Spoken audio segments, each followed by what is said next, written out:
Ladies and gentlemen, boys and girls, if you are looking to register a private limited company in the UK, you're in the right place. What I'm going to do is go through all of the steps that you need to register your private limited company, and we're going to go through it as quickly as possible so that you can get onto creating your business. So let's get into it. The first thing you want to do is jump into www.gov.uk/limited company formation. Now, what I'm going to do is I'm going to put this in the description below so you can actually go straight here without having to go and look for it. All right, so we're now on this page, and this is what you need to understand. There are a few steps. On the right hand side, it's listed, and it takes you through each one of these steps quickly and easily, right? So it becomes very, very easy for you to do. The thing is, there are a few things you need to understand before you just jump in to registering a private limited company. So the first thing on the right hand side over here, it says check if you setting up a limited company is right for you. All right, and if you click show, it gives you some information. So before registering a private limited company in the UK, it's important to consider whether the business structure is best for you. A private limited company is a separate legal entity from its owners, providing liability protection and potential tax advantages. However, it also comes with an additional legal and financial responsibility, such as filing annual accounts and tax returns. This is a careful evaluation that you need to do for your business goals, your growth plans, and the level of control you want to maintain to determine if a limited company is the right choice for you.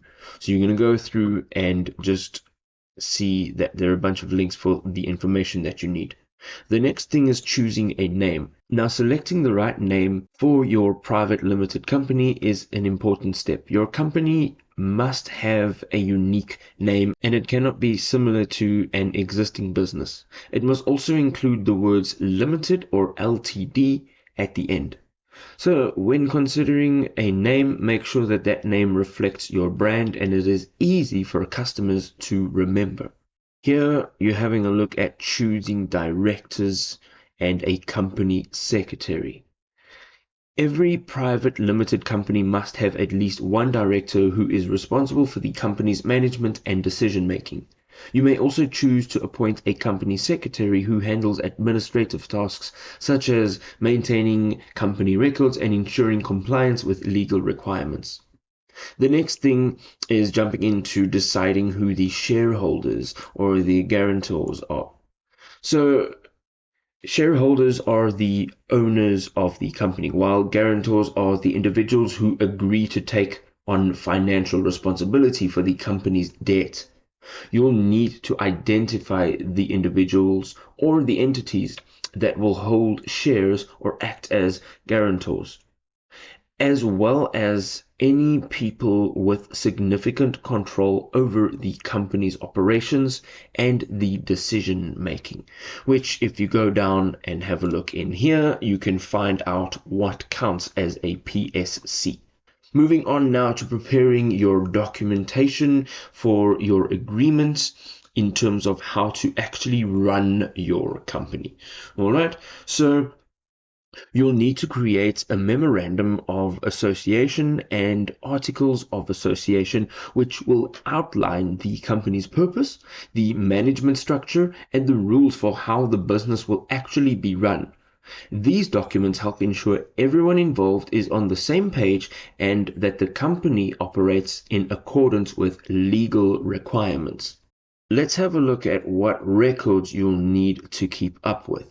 As a private limited company, you'll be required to maintain various records such as accounting books, minutes of meetings, and details of shareholders and your directors.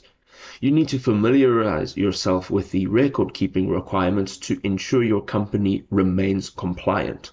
And moving on now to the final step, The final step is to register your private limited company with Companies House, which is the UK's official register of companies. This involves submitting the necessary forms and documents as well as paying the required registration fees. Once your company is registered, you'll receive a certificate of incorporation, whoop whoop, which officially establishes your business as a legal entity. You've made it to the end.